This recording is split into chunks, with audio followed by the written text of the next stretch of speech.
Ini kereta api lucu, Pak. Ya. Untungnya besar dan diberikan tugas banyak sama negara. Dulu yang namanya Pak Bambang pernah dengar kereta api cepat kan, Pak? Ya. Kereta api cepat dulu bukannya KAI, Pak. Pas jogrok, baru dikasih KAI. Dulu perusahaan konstruksi, kan dia nggak ngerti kan sistem kereta api. Nah, Pak jogrok, cost of run-nya tinggi, kereta api dibebani. Nah, buat saya, waduh, tapi karena tugas ya jalanin. Kedua LRT, Pak, Jakarta, Pak Bambang bisa lihat, pernah berhenti kan, Pak, proyeknya. Berhenti betul nih, Pak. Ditugasin lagi kereta api. Ya. Jadi yang dobrak-dobrak, Pak, yang bobrok dikasih ke KHI sekarang. Buat kita cukup berat jadinya kan, karena kan membebankan raja pastinya, ya kan? Karena ada utang jangka panjang, utang jangka pendek, dan ada beban bunga yang harus ditanggung.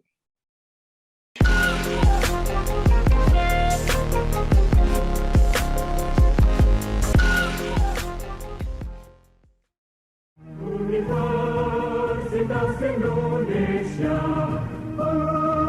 universitas kami, ibu kota negara, pusat ilmu budaya bangsa, kami mahasiswa.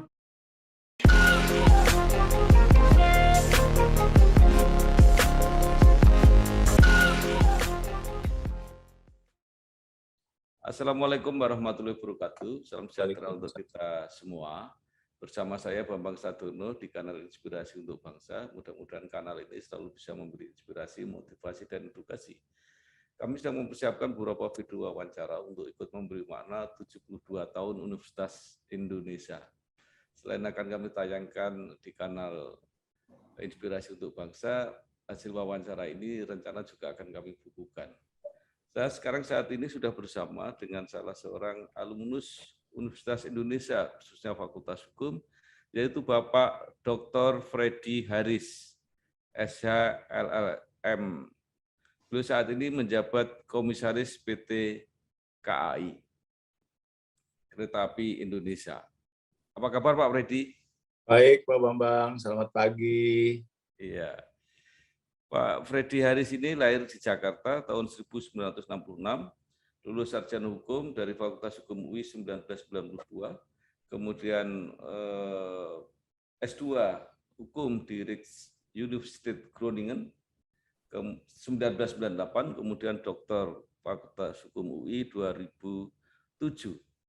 Pak Freddy, mungkin bisa cerita kenangan dan pengalaman ketika kuliah di Fakultas Hukum UI, kemudian meneruskan studi S2 di Belanda, kembali S3 di UI, kemudian merintis karir di bidang yang linier, yaitu di Kementerian Hukum dan HAM sebagai Dirjen Administrasi Hukum Umum AHU, kemudian diteruskan di Direktur Jenderal Kekayaan Intelektual, dan saat ini menjadi Komisaris PT KAI. Silakan Pak Freddy. Terima kasih Pak Bambang. Saya kalau ditanya kuliah di Fakultas Hukum, saya sebenarnya tadinya nggak suka dengan hukum gitu kan. Walaupun ayah saya alumni Fakultas Hukum, ibu saya juga di Fakultas Hukum gitu kan. Ya. Karena dulu saya pengennya jadi insinyur, Bapak.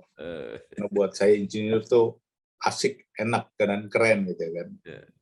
Tapi ya ternyata takdirnya kan lain.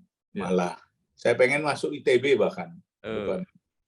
Tapi takdirnya lain ya, ternyata masuk UI gitu kan. Saya sempat kuliah di Rawamangun gitu, di kampus lama gitu kan, setahun di sana, lalu ke kampus Depok gitu kan. Ya tentunya kenangan-kenangan cukup banyak ya ketika kuliah, karena saya juga kan aktif di organisasi, ya seneng aja gitu kan.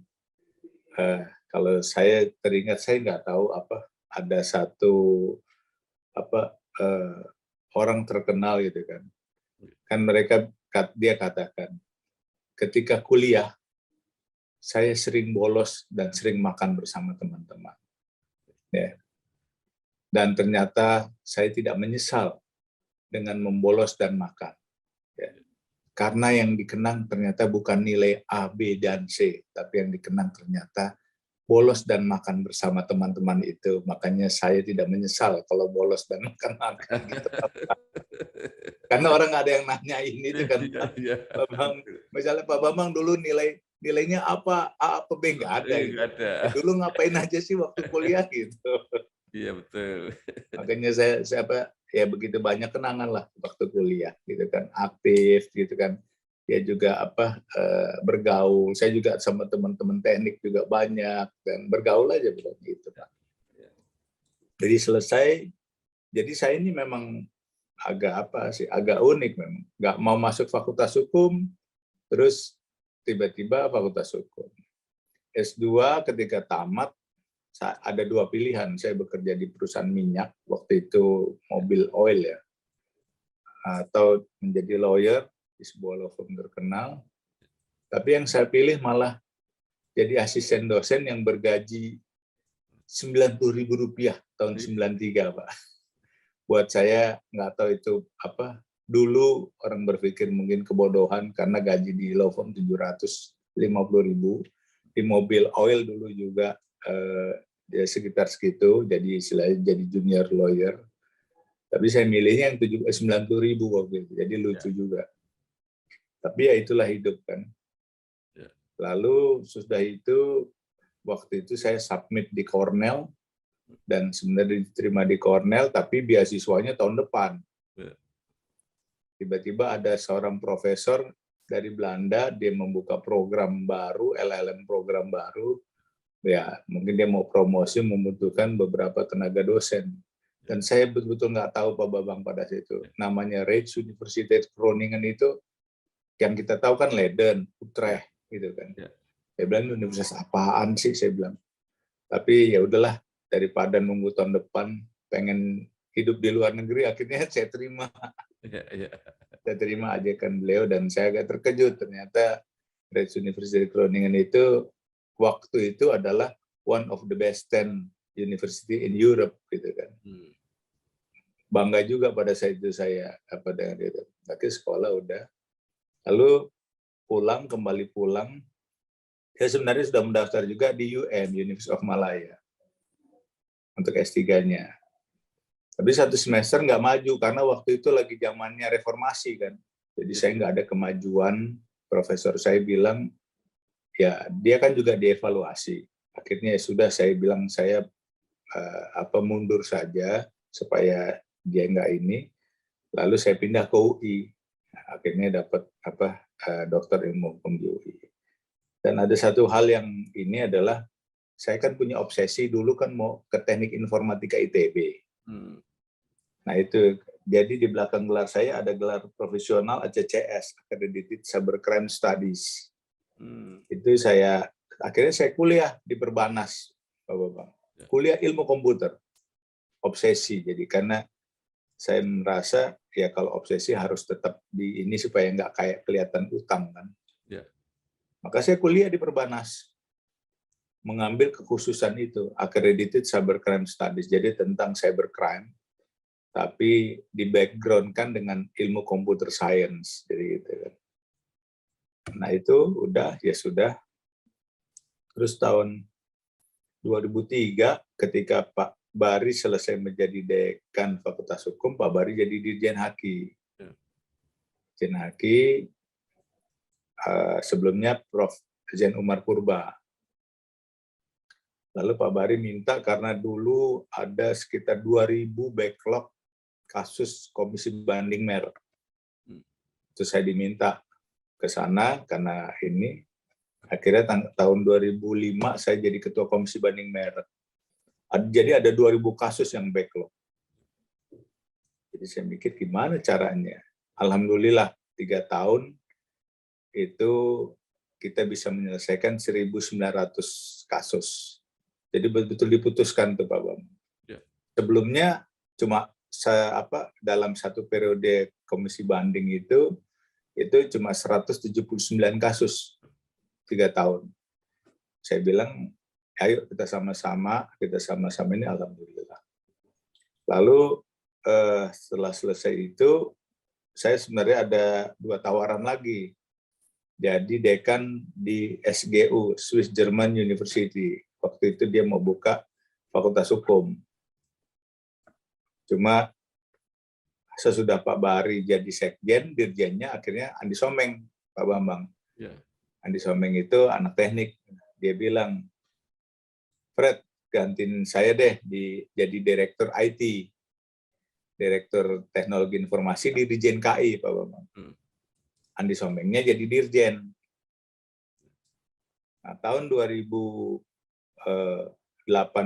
itu, tahun 2010 ada kasus Sismin Bakum. Jadi saya ini memang kayak hidup kayak koinsiden begitu, Pak Bambang. Ya, ya. Tadi mau masuk teknik ITB, masuknya Fakultas Hukum UI. Mau sekolah di Cornell, diterimanya di Rijks Universiteit Groningen. Mau di Malaysia, di UM, akhirnya di UI gitu kan. Nah ini udah jadi direktur IT. Kalau kita ingat kasus Sismin Bakumnya Pak Haritanu, Ya. 2010 saya sebenarnya kan jadi direktur Haki di situ. Ya. Dirjen Haki kebetulan di Danmogot. Saya kebetulan berkunjung ke kantor pusat karena Pak Bahari jadi sekjen waktu itu. Malah saya ditunjuk jadi ketua tim restrukturisasi Sismin Bakum, Pak Bang. Aduh, gitu kan. Akhirnya ya sudah 2 tahun saya jalankan. Sebenarnya saya pengen, karena kan keahlian saya di bidang merek. Saya pengen jadi direktur merek. Saya bilang, ya udah kalau udah selesai direktur. Malah diangkat jadi Sesdijen AHU. Terusin beresin lagi. Karena setelah kita jadi ketua tim, saya jadi Sesdijen AHU, itu tadinya anggarannya pendapatannya cuma 40 miliar jadi 150 miliar karena masuk uang negara sekarang, nggak ke tempat lain. Bikin program, selesai, akhirnya AHU bisa mendapatkan PNBP hampir 1 triliun. Karena saya online kan semua, Pak. Memang tidak mudah.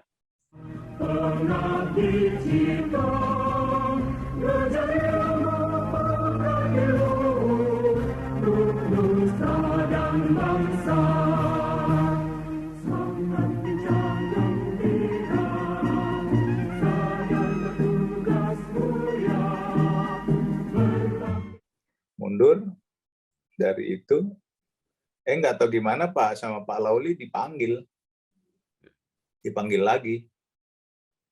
Tapi sistem udah agak berantakan lagi tuh. Saya bilang kasih saya waktu 1,5 tahun, Pak Lauli suruh saya jadi Dirjen AHU. Saya bilang, Pak, kalau saya jadi Dirjen, padahal administrasinya ada di Sesdijen, kasih saya waktu 1,5 tahun aja Pak, buat beresin sistem lagi. Akhirnya beres, terus baru diangkat jadi Dirjen. Nah, diangkat jadi Dirjen itu sistem udah online semua. Jadi pungli udah nggak ada, habis Pak. Tidak mudah memang. Kenapa? Karena tentunya saya percaya sebaik apapun sistem kalau SDM-nya nggak diperbaiki ya susah. Tapi akhirnya ya saya stick and carrot. Jadi kalau mau berantas pungli ya stick and carrot harus jalan. Jadi kelincinya juga harus makan wortelnya baik. Makanya kesejahteraan kita tingkatkan Pak.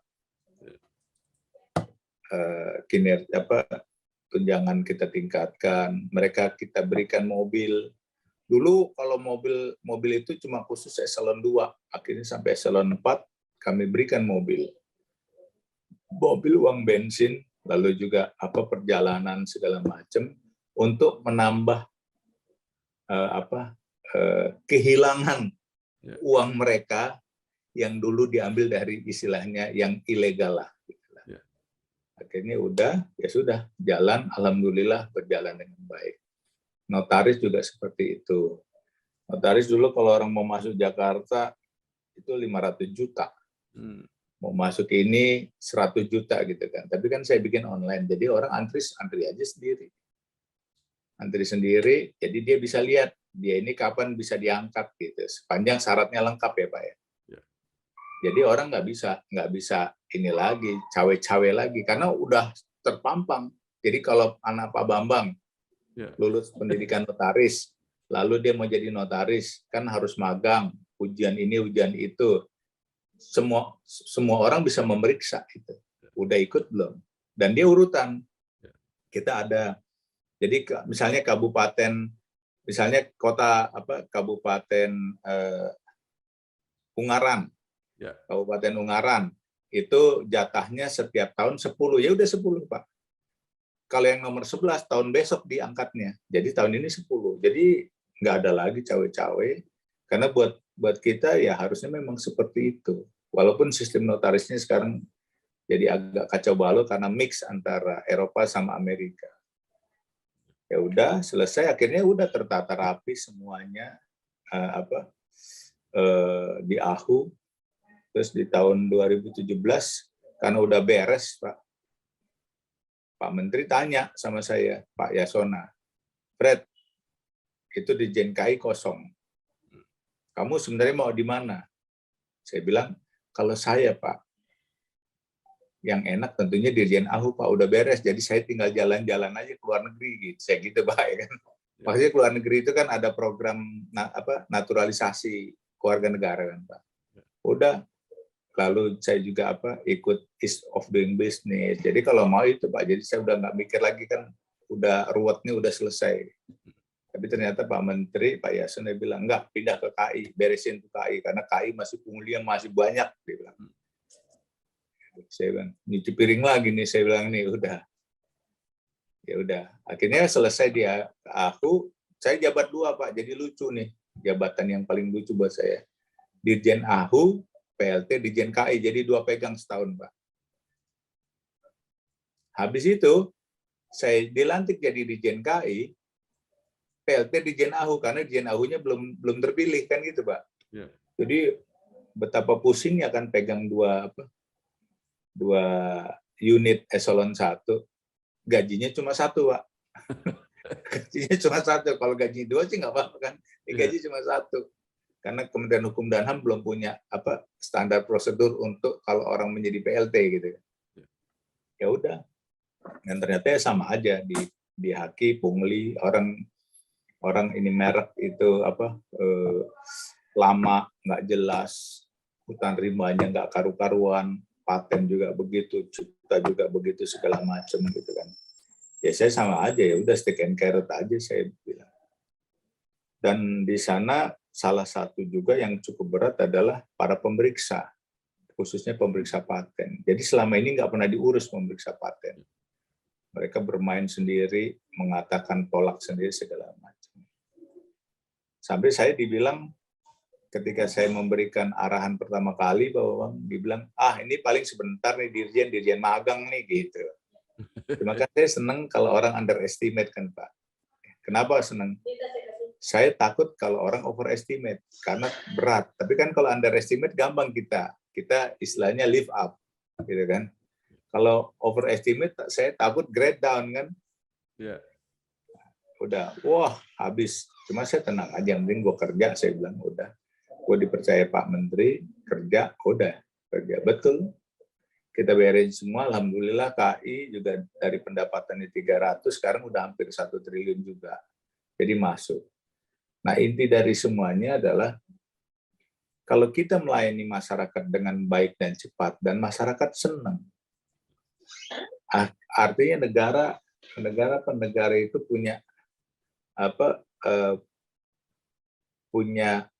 pendapatan yang lebih banyak. Karena 2 kasus kan, dua pengalaman di AHU dan di Haki. Ketika dimudahkan bikin PT dulu Pak, ribet. Dimudahkan bikin PT, bikin yayasan, kewarganegaraan, partai politik, oke lah gitu kan. Kalau dimudahkan itu ternyata penerimaan negara meningkat. Di KI juga begitu Pak. Ketika dimudahkan itu meningkat. Jadi orang senang. orang senang daftar merek, senang daftar paten, daftar cipta, sehingga semuanya bisa berjalan dengan baik. Jadi itu mungkin itu yang dilihat. Saya juga nggak tahu, saya nggak pernah daftar soal penghargaan, tiba-tiba saya dapat dari presiden bintang jasa ya, gitu. Bintang jasa 2 kali saya dapat Satya Lencana, habis itu bintang jasa. Ya buat saya mungkin itu reward aja lah ini. Tapi saya sih tetap kerja aja itu Pak. Mahasiswa Universitas Indonesia berlambang cinta berdasarkan Pancasila dasar negara. Bu, pinjam mobil. Boleh, tapi nanti anterin ibu arisan dulu sama isin pulsa. Transferin buat bayar arisan, terus nanti ambilin cash juga. Pinjam mobil sekali, nantinya banyak. Makanya perbanyak transaksi, kumpulkan poin, lalu tukar dengan kupon undian di BNI Mobile Banking dan menangkan hadiahnya. Gak pakai nanti.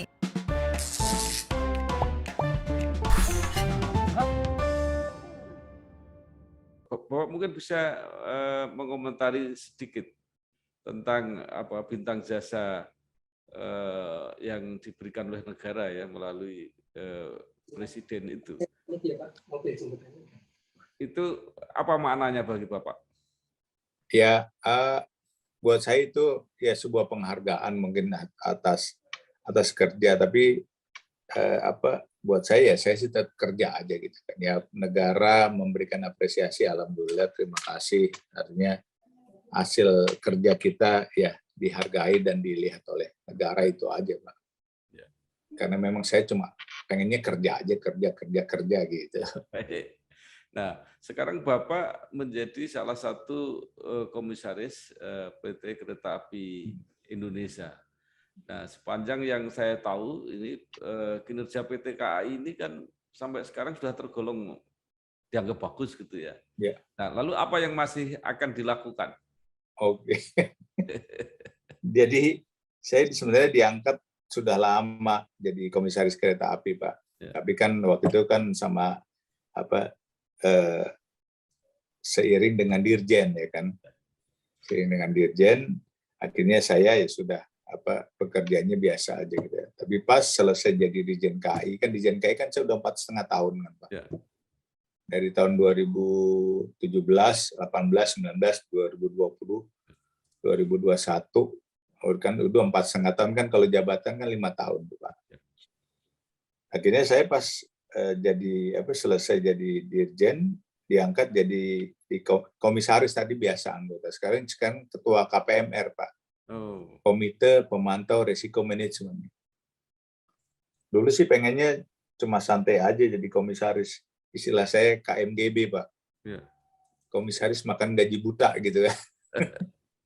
Tapi ternyata nggak bisa. Gitu. Ketika saya jadi ketua KPMR, saya lihat pertama yang paling menarik adalah kereta api sejak zaman Yonan, servisisnya udah bagus.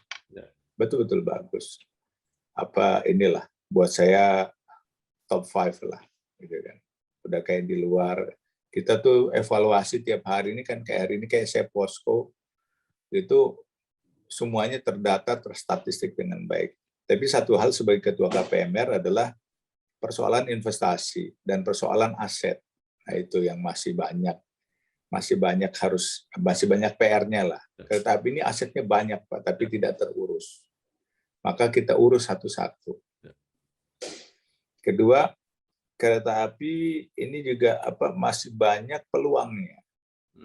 Jadi nggak cuma di core bisnis, tapi dia ada di TOD ya, istilahnya train on demand. Ya kan ada propertinya kan. Kalau di luar negeri di setiap stasiun kan ada apartemen, ada rumah susun. Harusnya kan seperti itu Pak, supaya orang nggak 2 kali naik transportasi. Nah ini yang belum tergarap dengan baik. Jadi PR seperti itu Pak. Dan alhamdulillah beberapa pada akhirnya memang memang terselamatkan si asetnya.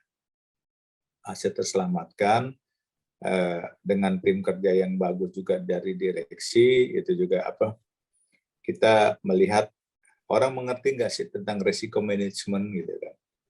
Nah itu yang mungkin baru pertama kali selama kereta api tim yang saya pimpin itu bekerja sangat simultan. Jadi sebagai ketua KPMR biasanya kan ketua KPMR udah kayak ini aja Pak, kayak pajangan aja. Kalau saya bilang enggak. Ayo kita hitung risiko semua. Seperti contohnya ketika kereta api diberikan, ini kereta api lucu Pak, untungnya besar dan diberikan tugas banyak sama negara. Dulu yang namanya Pak Bambang pernah dengar kereta api cepat kan Pak? Ya. Kereta api cepat dulu bukannya KAI Pak, pas jogrok baru dikasih KAI. Dulu perusahaan konstruksi kan dia nggak ngerti kan sistem kereta api. Nah Pak jogrok, cost of run-nya tinggi, kereta api dibebani. Nah buat saya, waduh, tapi karena tugas ya jalanin. Kedua LRT Pak, Jakarta, Pak Bambang bisa lihat, pernah berhenti kan Pak proyeknya. Berhenti betul nih Pak. Ditugasin lagi kereta api. Jadi yang dobrak-dobrak Pak, yang bobrok dikasih ke KHI sekarang. Buat kita cukup berat jadinya kan, karena kan membebankan raja pastinya. Ya kan? Karena ada utang jangka panjang, utang jangka pendek, dan ada beban bunga yang harus ditanggung. Nah itu yang cukup berat dalam ini. Walaupun kereta api suasana keuangannya sehat, sebelum pandemi itu AAA+ Pak. Sekarang karena ada beban yang begitu banyak cost of run cuma AAA. Jadi banyak lagi ini kan, dan ini yang kita bilang, kenapa sih kalau perusahaan untung dibebani banyak tugas gitu kan, sementara perusahaan rugi enak-enak aja kayak gitu kan. Ya tapi ya tugas ya. Itulah Pak. Jadi KPMR menghitung resiko semuanya Pak. Itu yang dimaksud kereta cepat itu kereta Jakarta-Bandung Pak ya? Iya Jakarta-Bandung Pak. Iya. Kan bukan KAI, dulu KAI cuma pemegang saham aja. Tapi sekarang KAI udah menjadi majority. Iya. Universitas Indonesia, universitas kami, ibu kota negara, pusat ilmu budaya bangsa, kami mahasiswa. Dan juga ini makin menarik Pak, diskusi tentang potensi KAI itu. Selain mengangkut orang kan sekarang juga kontainer kan ramai Pak sekarang. Ramai, betul Pak. Gimana prospek itu Pak ke depannya nanti? Nah ini yang orang nggak tahu Pak. Saya juga dulu sebelum masuk KAI, saya nggak tahu Pak. Rel itu bukan punya KAI Pak. Rel itu punya Dirjen Kereta Api. Jadi KAI itu nyewa relnya Pak. Nah ini yang saya bilang juga perlu sinkronisasi perencanaan antara KAI sama Dirjen Kereta Api. Jadi kereta api itu sangat bergantung dengan rencananya di JKA.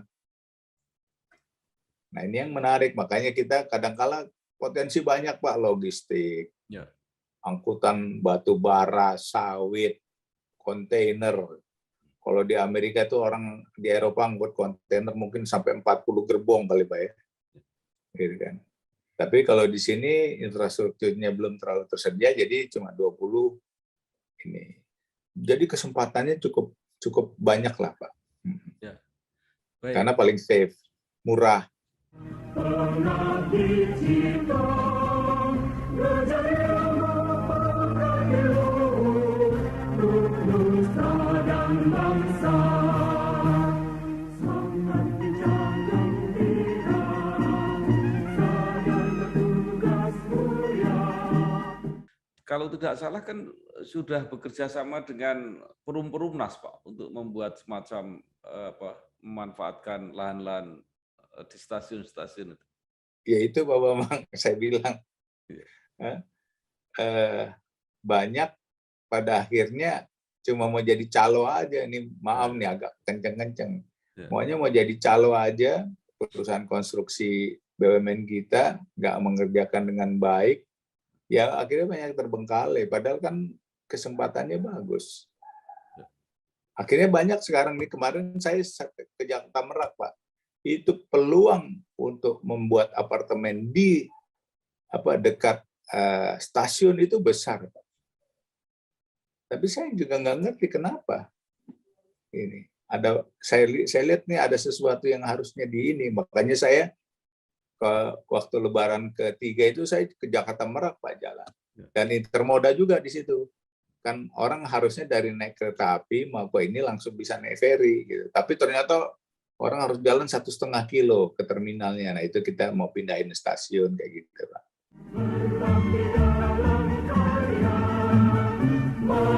Mahasiswa Universitas Indonesia berlambang cinta berdasarkan Pancasila. Itu kan di Semarang juga ada, yang sekarang saya tidak tahu sudah jadi atau belum, antara stasiun kereta dengan pelabuhan itu. Nah, saya mau tanya begini, Pak, yang saya tahu terutama di Jawa Tengah itu kan banyak rel-rel yang sudah tidak digunakan, bahkan sekarang dipakai ditumbuk-tumbuk untuk kegiatan macam-macam. Itu aset KAI apa enggak, Pak? Bukan, aset negara tuh, Pak. Oh, aset negara yang sebenarnya harusnya diserahkan ketika KAI kan juga dulu kan negara, Pak. Ya. Namanya dulu unit kereta api, lalu jadi PJKA, perusahaan jawatan kereta api, lalu jadi Perumka, perusahaan umum kereta api, baru PT KAI, Pak. Nah, ketika pengalihan ini itu kayak nampaknya nggak clear dokumennya. Pada akhirnya ya kereta api dia hanya menguasai stasiun. Sebenarnya kereta api menjalankan wesel, menjalankan itu dibayar oleh negara dengan bentuk AIMO, maintenance investment maintenance operation gitu, Pak. Jadi negara akhirnya bayar ke kereta api lagi karena kereta api yang punya orang-orang teknisnya. Nah, di Semarang banyak, Pak. Di Semarang yang ke pelabuhan toh akhirnya ribut, harus ganti rugi segala macam. Nah, dalam ganti rugi, saya bilang saya sepakat juga sama sebenarnya dengan Pak Jonan, dengan Pak Ahok. Saya bilang gini, udah ganti rugi juga nggak apa-apa, itu yang nikmati rakyat juga. Yang paling penting dalam ganti rugi, ente jangan nimpe gitu doang. Tidak ada dusta. Kan Pak, misalnya Pak Bambang punya tanah yang rumah di atas rel kereta api, sudah 40 tahun, artinya kan kita membiarkan. Terus Pak Bambang minta ganti rugi, ya kita sepakati aja market price, sudah antar kita tawar-tawar selesai. Toh kereta api kan uang perusahaan, bukan uang saya. Kedua, Pak Bambang kan masyarakat, toh senang juga kalau Pak Bambang kan Pak Bambang kehilangan sosial, lingkungan sosial kan. Artinya toh kalau dibayar dibayar misalnya 500 juta atau 1 miliar, mungkin duit dapat, tapi lingkungan sosial kan hilang, Pak. Maksud saya seperti itu, logika berpikir seperti itu yang harusnya ada.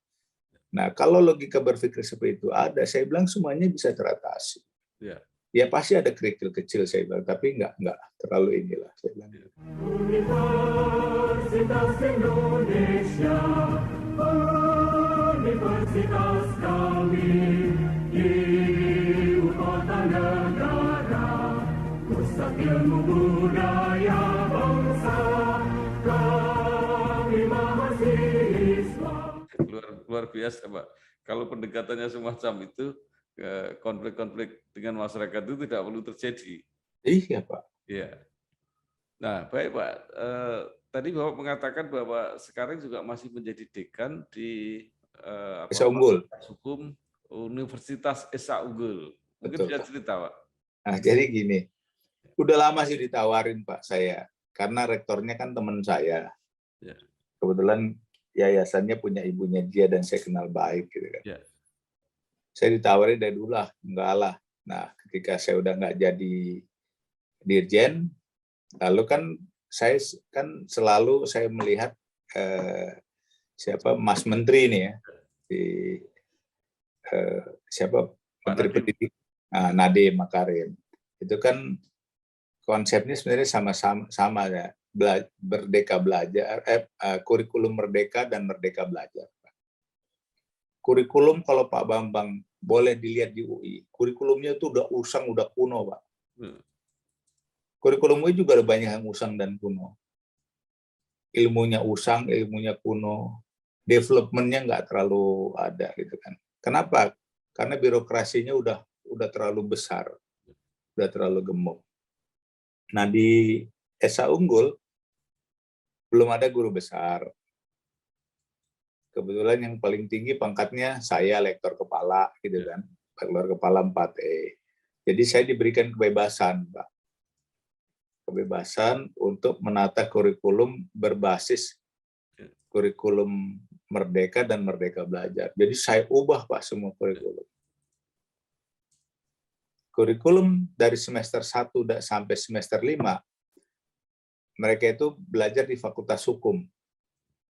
Dan semuanya 3 SKS, Pak Bambang. Artinya ya udah Fakultas Hukum ya udah given aja dulu ini gitu kan. Kalau di banyak universitas, khususnya universitas negeri, banyak sekali tawaran mata kuliah, Pak Bambang. Buat saya juga buat apa juga tawaran mata kuliah kalau toh pada akhirnya nggak dipakai. Misal contohnya saya bilang, ada mata kuliah misalnya kewarisan adat. Kapan waris adat itu dipakai di dalam implementasi? Adat Batak beda, adat Minang beda, adat Jawa beda, adat Papua beda. Saya bilang itu harusnya diajarkan di special course aja. Nah, saya ubah, Pak, itu. Jadi kurikulumnya itu ANSI aja, semuanya 3 SKS dan kurikulum inti. Hukum pidana, perdata, segalanya pokoknya kurikulum inti, Pak. Di semester 5 dan semester 6, mereka boleh kuliah di fakultas lain atau di universitas lain. Boleh kuliah di fakultas ekonomi, kuliah di fakultas teknik, boleh di UGM, boleh di mana saja, Pak. Sepanjang ada kerjasamanya. Jadi recognizing knowledge tentang nanti kan tentang apa? Tentang nilainya kan, Pak, penting. Karena supaya nilainya recognize kita sama lain. Semester, jadi 1 sampai 5 itu di Fakultas Hukum, 6, 7 itu di fakultas lain, Pak. Fakultas Hukum nggak menyediakan kuliah apapun. Jadi mahasiswanya masuk ke Fakultas Ekonomi, ya kuliah ekonomi sana. Semester 8, mereka itu bikin skripsi dan magang. Magang nih, Pak. Magang di mana saja, yang penting magang. Bikin skripsi, Pak. Pak Bambang Fakultas Hukum juga kan, Pak? Ingat kan, Pak, kita bikin skripsi berapa ratus halaman, ya, Pak? Iya, 100-an lah. Kan pertanyaan sederhananya, kira-kira dibaca nggak sih? Dibaca sendiri sama pengujinya. Kalau toh pengujinya dibaca, saya bilang apakah semua 100 halaman itu dibaca oleh pengujinya? Enggak juga, Pak. Artinya kita dunia akademik yang katanya menara gading kan hipokrasi pada akhirnya. Belum kalau pembimbingnya, Pak, dosennya itu membimbing 10 mahasiswa. Itu paling sedikit, Pak. Artinya 10 mahasiswa, saya menghitung, dia harus membaca, kalau satu mahasiswa 100 halaman, dia harus membaca 1000 halaman, Pak. Kira-kira dia baca nggak? Menurut saya enggak. Makanya saya ubah, Pak, di Esa Unggul. Saya bilang, mahasiswa skripsinya itu proposal dibikin, maka outputnya adalah jurnal. 15 halaman, Pak Bambang. Dan itu udah diterapin nih sekarang. Jurnal 15 halaman.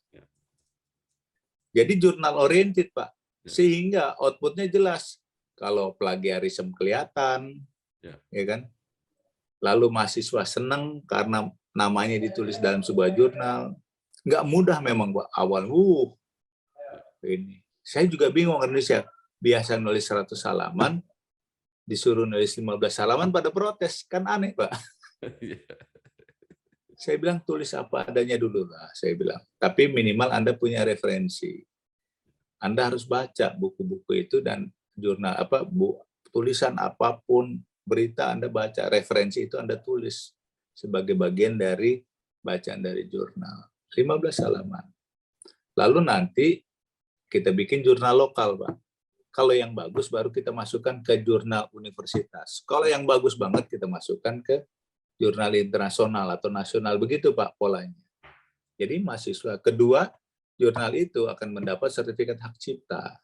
Jadi nanti mahasiswa keluar, itu ada 2, ijazah dan sertifikat hak cipta. Kedua, dia juga bisa membuat CV-nya bahwa dia pernah membuat sebuah tulisan, gitu kan, Pak, di jurnal. Jadi ini aja terobosan-terobosan ini, Bapak Bang, saya bilang. Ya mudah-mudahan kan nggak hipokrit lagi.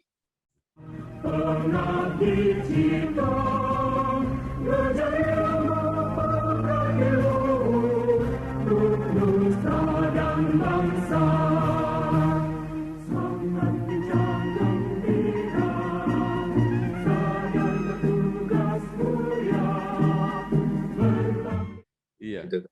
Saya kira menarik sekali, Pak. Nah, sekarang kalau dikembalikan dengan UI, apa yang Bapak sarankan untuk alma mater UI? Alma mater ya kita harus berani melihat, Pak, di UI, harus berani melihat bahwa perkembangan ilmu pengetahuan, perkembangan sains, perkembangan ilmu hukum itu, ekonomi itu udah disruptif dan masif. Maka pengajaran-pengajaran pola lama itu, ya, kecuali filsafat hukum atau hukum yang sangat dasar, oke lah. Tapi kalau yang lain-lainnya harusnya udah diubah. UI kan nama besarnya, saya selalu bilang. Ya, saya ini lulusan S1, S3 UI kan, Pak. Istilah saya waktu jadi wakil dekan, mahasiswa UI, Pak, nggak usah ada dosennya, dikasih buku, textbook, disuruh ujian lulus, Pak. Kenapa seperti itu? Karena memang yang masuk pinter-pinter. Ya. Kalau di tempat lain lebih susah, Pak. Yang masuknya terlalu beragam, dikasih ilmu penangkapannya ada yang 80%, ada yang cuma 20%, bayangkan. Kalau UI enggak, Pak. Ratanya tuh 60% mereka udah. Makanya saya yakin UI kasih aja textbook, kasih mid semester ntar bab 1 sampai bab 4 pasti mereka baca dan lulus gitu, Pak. Kalau di tempat lain susah. Itu aja, Pak. UI jadi kalau mau open mind gitu. Terus kedua kan kita bilang selalu dulu riset university, terus world class university. Saya bilang buat apa? UI itu udah identik dengan nama negara. Jadi dia memang harus world class, tapi world class-nya harus seperti apa gitu, Pak. Jadi bukan semboyan-semboyan aja gitu, Pak, ya? Iya. Semboyan kan sama juga, Pak. NKRI harga mati semua pada karena nggak jelas apa yang mau diperjuangkan. Nah, UI juga gitu. World class university, ya UI udah world class, tapi gimana ya, coba dari rankingnya harus betul-betul kita di yang mana, gitu kan? Iya. Mahasiswa Universitas Indonesia berlambang cinta berdasarkan Pancasila dasar negara. Jadi udah tidak perlu lagi Pak, mengejar ranking internasional itu gitu. Mengejar sih, Pak, tapi kan ini juga perlu satu PR yang besar, Pak. Makanya saya bilang, kita ini nggak usah ngarang-ngarang. Saya bilang, saya mendapatkan Merdeka Belajar dan Belajar Merdeka. Saya mempelajari 3 kurikulum, Pak. Harvard, Yale, ya, sama Berkeley. Saya gabungin, Pak. Saya lihat loh kurikulum mereka begini ya, gitu kan. Artinya kita juga bisa melihat kurikulum mereka. Terus kan banyak, Pak, akses buku, jurnal, kegiatan ekstra itu kan yang mereka jadi ukuran, ya kita lihat ukuran itu aja. Nah, orang UI suka gini, Pak. Wah, nggak bisa dong ukurnya pakai gitu loh. Saya bilang kita mau dinilai ya tergantung ukuran mereka, kita ikut ukuran mereka. Universitas Indonesia, universitas kami, ibu kota negara, pusat ilmu budaya bangsa, kami mahasiswa. Terakhir Pak Freddy, kalau untuk mahasiswa sekarang yang masih kuliah, apa saran Pak Freddy? Ya lebih banyak berinteraksi dengan dunia internasional karena sekarang kan udah borderless dan cross border.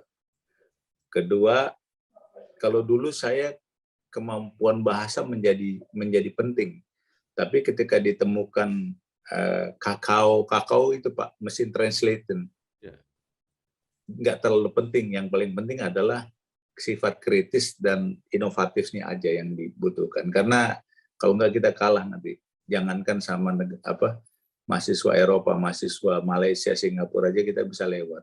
Jadi yang penting kritis dan inovatif. Iya, gitu Pak. Baik, terima kasih sekali Bapak Dr. Freddy Haris SH, LLM, yang saat ini menjabat sebagai Komisaris PT KAI atas apa yang telah dibagi, inspirasi, motivasi, mudah-mudahan bermanfaat untuk kita semua. Sekali lagi terima kasih Pak, sukses. Terima kasih. Ya. Saya cuma ini Pak, I'm still proud to be a member of Yellow Jacket. Oh, ya luar biasa, masih setia pada alma mater. Terima kasih. Terima kasih, Bang. Wabarakatuh. Waalaikumsalam. Untuk kita semua. Pengabdi cita